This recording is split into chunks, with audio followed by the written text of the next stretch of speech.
Display کرنا پڑے گا. تو بنیادی طور پر جو پٹیشن خارج کی گئی ہے وہ مینٹینل پٹی کے پر خارج کی گئی ہے, یہ قابل سماعت نہیں ہے. اگر یہ قابل سماعت ہوتی تو پھر بات آگے چلتی, لیکن میں آپ کو ایک بات بتا دوں کہ 62 اور 63 اور صادق امین کے حوالے سے آلریڈی جو سابق چیف جسٹس جیلانی صاحب تھے وہ آلریڈی ایک حکم فرما چکے ہیں, اور بہت سے میٹر جو کہ زیادہ تر ان پارلیمنٹیرین کے ہیں جو الیکشن جیت گئے یا ہار گئے, اور ان کے معاملات جو ہے الیکشن ٹریبونل کے ذریعے وہاں پر آئے اور یہ سوال اٹھایا گیا ہے. تو وہ ایک فورم ہے, وہاں پر یہ سوال جو ہے وہ زیر بحث ہے, اور آنے والے دنوں میں جلدی میرا خیال وہاں پر بحث ہوگی. تمام لوگ اس میں, بہت سے پٹیشن انوالو ہیں, یقیناً اس میں جو ہے اس ایشو کا بھی ریزالو کر دیا جائے گا. بہت بہت شکریہ جسٹس ریٹائرڈ طارق محمود صاحب ہمارے ساتھ. تبصرہ آپ نے ان کا سنا, اور اب پروگرام کو آگے بڑھاتے ہیں اور گفتگو کرتے ہیں کچھ ووٹرز کے حوالے سے. پاکستان میں ووٹرز کی تعداد کم ہوتی چلی جا رہی ہے. ہونا تو یہ چاہیے کہ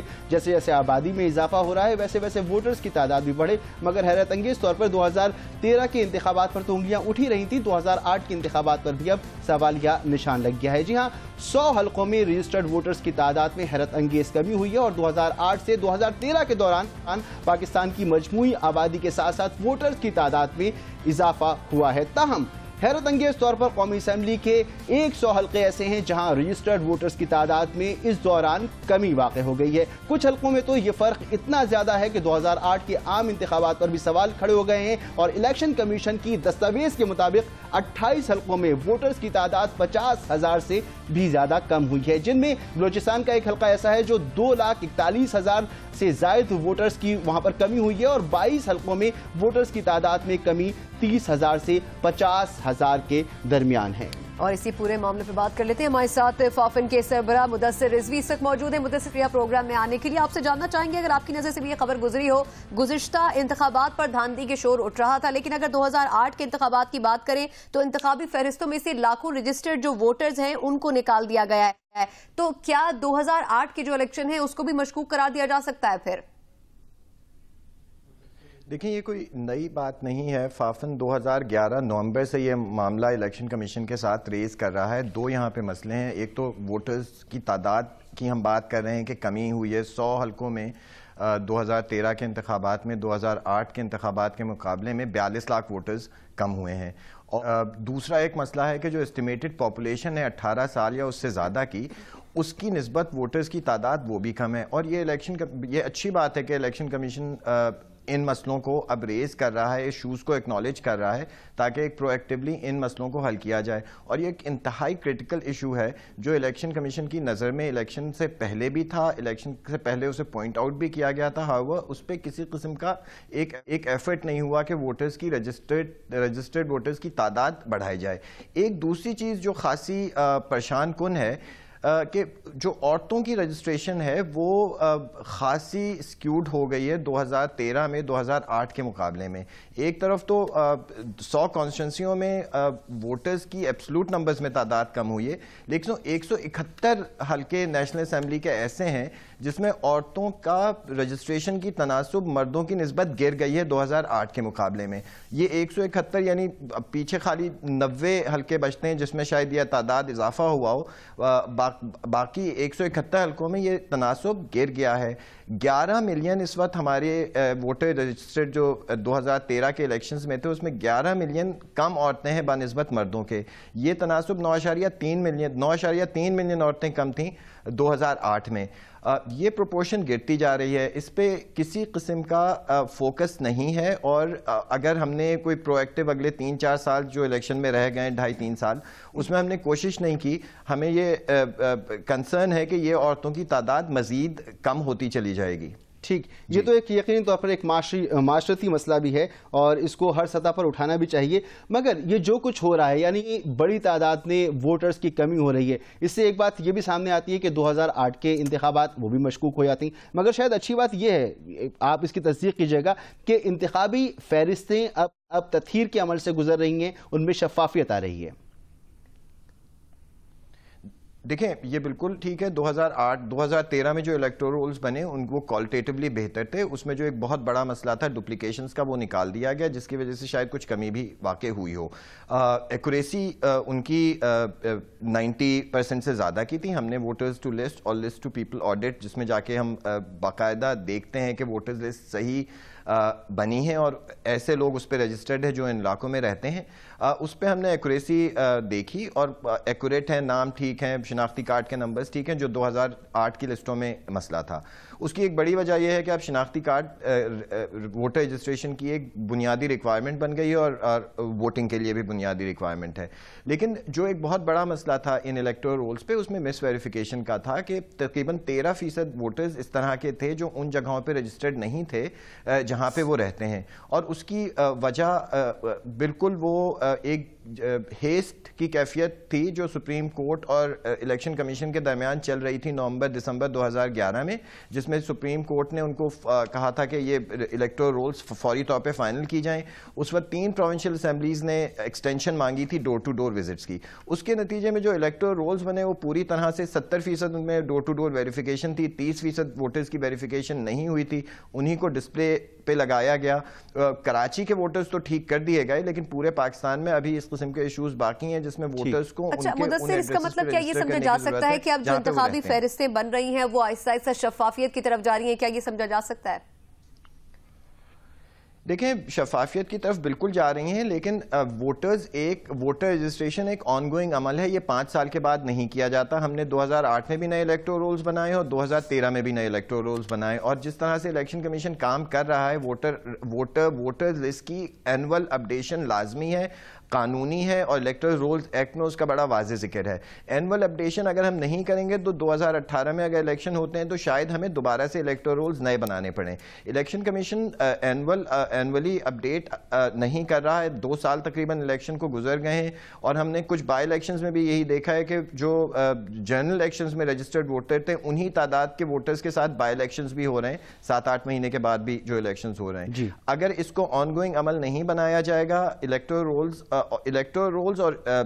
جو ہماری ووٹرز سٹیزن رجسٹری جو CNIC رجسٹری ہے اس کی انٹیگریشن نہیں کی جائے گی، ہمارے ووٹرز رول بالکل ریفلیکٹ نہیں کریں گے جس طرح سے، اور یہ مسئلہ بدستور موجود رہے گا۔ بہت شکریہ مدثر رضوی صاحب، سربراہ فافن ہمارے ساتھ موجود، اور ان کا ماننا یہ ہے کہ سالانہ بنیادوں پر ووٹر لسٹوں کو اپڈیٹ نہیں کیا جا رہا۔ بے شک اس وقت پوری قوم کا مطالبہ ہے اور پوری قوم کی مضبوط یہ آواز ہے کہ الیکٹورل پروسیس کو اور الیکشن ریفارمز جو ہیں وہ ضروری طور پر ہونی چاہیے۔ اس کے لیے گو کہ ایک کمیٹی بھی موجود ہے اور ایک تحریک بھی چل رہی ہے، تو وقت کا بھی تقاضا ہے، ملک کی آواز بھی ہے، اور اب شفافیت اس عمل میں آنی چاہیے کہ آنے والے انتخابات صاف ہوں اور شفاف ہوں۔ پروگرام کو ہم آگے بڑھائیں گے اور یقین طور پر بلاول بھٹو زرداری کی بات کریں گے۔ بالکل، کچھ پاکستانی سیاست میں ہونے والی لانچنگ کے حوالے سے بات کر لیتے ہیں۔ بلاول بھٹو زرداری جن کو رسمی طور پر 18 اکتوبر کو مزار قائد پر جو ایک عظیم الشان جلسہ منعقد کیا تھا اس میں یہ کہا گیا تھا کہ یہ ان کی سیاسی لانچنگ ہے اور ان سے بڑی توقعات بھی کی جا رہی تھی، لیکن اس کے بعد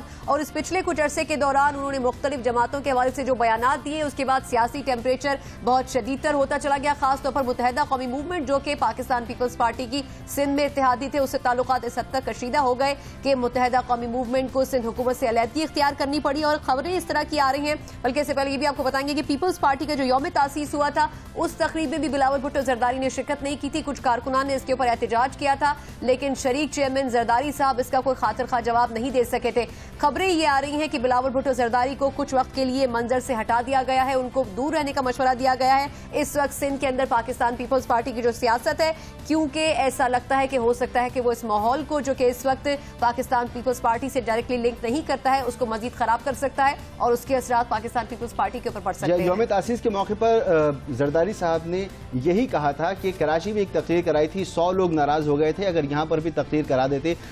بلاول سے تو پتہ نہیں کتنے لوگ ناراض ہوتے۔ بہرحال آج ہی خورشید شاہ صاحب نے بھی یہ کہا ہے کہ ایسی کوئی بات نہیں ہے کہ ان کو دور رکھا جا رہا ہو، مگر نظر یہی آ رہا ہے کہ ایکٹیویٹیز میں بلاول بھٹو زرداری ہمیں نظر نہیں آ رہے ہیں۔ نذیر لغاری صاحب سینئر تجزیہ کار ہمارے ساتھ موجود ہیں۔ نذیر لغاری صاحب بہت شکریہ، آپ ہمارے ساتھ ہیں، فرمائیے گا بلاول بھٹو زرداری پس منظر میں کیوں چلے گئے، کیوں نظر نہیں آ رہے، پارٹی کے فنکشنز میں پارٹی کی جو ایکٹیویٹیز ہیں ان سے کیوں دور ہیں، کیا وجوہات ہو سکتی ہیں؟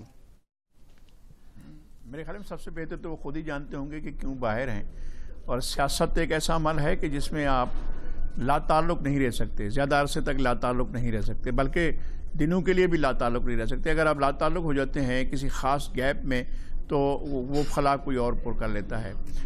بھٹو صاحب جب سیاست میں تھے اور اس کے بعد جب وہ جیل میں تھے اور اس کے بعد جب وہ پھانسی پر چڑھ گئے اور اس کے بعد جب پورا ضیاء الحق کا مارشل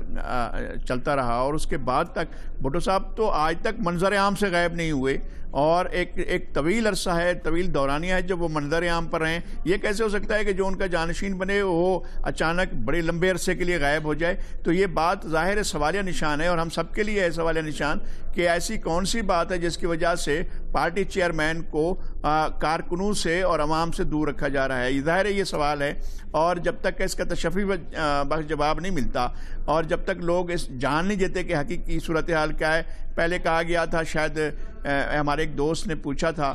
اسلام آباد میں ان کے قریبی حلقے سے، تو کہا گیا جی ان کی طبیعت خراب ہے۔ ایک ہفتے کے بعد پوچھا، انہوں نے کہا جی طبیعت خراب، پھر پوچھا تو انہوں نے کہا نہیں بھائی اتنی طبیعت تو خراب نہیں ہو سکتی، آپ اصل بتائیں کہ کیا ان کی طبیعت خراب ہے، اور اگر وہ ایسا ہے تو پھر ہمیں ہسپتال کا بتائیں تاکہ ہم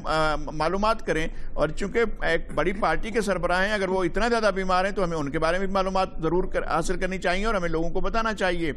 تو اب اس طرح کی لغاری صاحب، اس کا مطلب یہ کہ واقعی طبیعت خراب ہے یا پھر سیاسی طبیعت خراب کر دی گئی تھی، یہ ابھی تک واضح نہیں ہو سکا۔ اچھا یہ بتائے گا کہ جس طرح سے بلاول بھٹو کی لانچنگ کی گئی تھی اکتوبر کے جلسے میں، بڑی دلیرانہ سیاست ان کی لگ رہی تھی، لیکن زرداری صاحب تو بڑے مشہور ہیں مصلحت پسندی کی سیاست میں، تو اس کے ساتھ یہ بھی کہا جا رہا تھا کہ وہ کچھ ان کے اندر سیاسی پختگی ابھی تک نہیں آئی ہے۔ تو اگر پختگی نہیں آئی تھی تو پھر ان کو لانچ کرنے کی ضرورت کیا تھی؟ نہیں، پختگی تو شاید صرف زرداری صاحب میں ہے اور پختگی کسی میں بھی نہیں ہے، اور انہوں نے پختگی سے جو ہے 5 سال نکالے، اور شاید وہ یہ بھی کہتے ہوں گے کہ اگر میں نہ ہوتا اور سے بے نظیر بھٹو ہوتی تو شاید وہ 1 سال بھی نہ نکالتی۔ اب میں تھا تو میں نے 5 سال نکال لیے، اور جس طرح سے نکالے ہیں اس کے بعد پارٹی کا کیا صورتحال ہے پارٹی کا، اور پارٹی کہاں کھڑی ہوئی ہے۔ اور اگر اس طرح سے مزید 5 سال نکالنے ہیں تو پھر پاکستان پیپلز پارٹی تاریخ بن جائے گی، ایک قصہ بن جائے گی، ایک داستان بن جائے گی، اور اس کے بعد ریئلٹی شاید نہ رہے۔ اور نہیں، یہ خواہش نہیں ہے ہماری، اور ہم ایسا چاہتے نہیں ہے کہ ایک اتنی بڑی پارٹی جو ہے وہ ارریلیونٹ ہو جائے اور ختم ہو جائے، ہم ایسا نہیں چاہتے۔ لیکن اگر اس طرح سے پارٹی کے معاملات کو چلانا ہے، اور اگر یہ سمجھ کر پارٹی کے معاملات کو چلانا ہے کہ کانسٹیچوئنسیز میں ان لوگوں کو کنٹرول میں کر لو جو ووٹرز کو کنٹرول کرتے ہیں، پھر بلاول کے بھی جانے کی ضرورت نہیں ہے اور پھر ہمارے جانے کی بھی ضرورت نہیں ہے، پھر کینڈیڈیٹ کی جانے کی ضرورت بھی نہیں ہے، وہی لوگ جو ہیں وہ مینیج کر لیں گے اور الیکشن جیت کر آ جائیں گے، ووٹرز کو پکڑ کر ہانک کر لے آئیں گے۔ اب میرا خیال ہے کہ ووٹر ہانکے جانے والے نہیں ہیں، اس طرح نہیں ہو سکتا ہے کہ آپ لوگوں کو کہیں کہ چلو۔ یہ فرمائیے گا کہ سمجھا یہ جا رہا ہے کہ بلاول بھٹو زرداری نے جو بیان دیا ایم کیو ایم کے قائد الطاف حسین سے متعلق، اس بیان کی وجہ سے انہیں ابھی روک دیا گیا ہے مزید تقریر کرنے یا عوام کے ساتھ گفتگو کرنے، ملنے جھلنے سے، یہی وجہ ہو سکتی ہے یا اور بھی کوئی وجہ ہو سکتی ہے؟ نہیں، یہ Pakistan peoples party over sensitive ہے ویسے الطاف حسین صاحب کے بارے میں، باقی لوگ بھی تو بیانات دیتے ہیں، اور باقی لوگوں نے بھی خاصے گرما گرم بیانات دیے ہیں، اور جو بات انہوں نے کی تھی بلاول نے، ایم کیو ایم بھی اس معاملے پہ خاصی سینسٹیو ہے، وہ جو بلاول بھٹو زرداری صاحب نے کہا، وہ تو 2 مہینے پہلے وہ بات ہوئی تھی، وہ اکتوبر کی 6 تاریخ کو غالباً وہ بات ہوئی تھی، اور اس کے بعد 2 مہینے کا وقت گزر گیا ہے۔ اب اچانک رد عمل 2 مہینے کے بعد کیسے ہو رہا ہے؟ یہ ایک اور چیز ہے سوچنے کی۔ اچھا، کیا اس کا مقصد الٹیمیٹلی یہ تو نہیں ہے کہ بلاول کو سیاست سے دور رکھا جائے اور اس میں جو ہے ایم کیو فیسیلیٹیٹ کر رہی ہو آصف علی زرداری صاحب کو، کہ زرداری صاحب چاہتے ہوں کہ کوئی ایسا انڈیکیشن آئے کہ میں بلاول کو جو ہے پس منظر میں رکھوں اور میں جو ہوں ان کو سامنے نہ لاؤں؟ ہو سکتا ہے کہ اس طرح کی کوئی بات ہو، ورنہ کیسی صورتحال ہے ایسی کہ جس کی وجہ سے جو ہے ایک پارٹی کا آپ نے چیئرمین بنایا اور وہ چیئرمین کے طور پر ان کو لانچ کیا گیا، ایک بار نہیں کیا گیا، کئی بار کیا گیا۔ گڑھی خدا بخش میں کہا گیا کہ جی وہ جو ہے اب سیاست میں آ رہے ہیں، اور ان کی ایک بڑی تقریر ہوئی، اور اس کے بعد کراچی میں ایک بڑی تقریر ہوئی، اور اس کے بعد مسلسل ان کو جو ہے پس منظر سے پیچھے کر دیا گیا ہے۔ تو یہ لوگوں کی، دیکھیں لیڈرز جو ہوتے ہیں وہ پبلک پراپرٹی ہوتے ہیں، وہ ایسا نہیں ہے کہ کسی شخص کی ذاتی جائیداد ہوں، وہ بھائی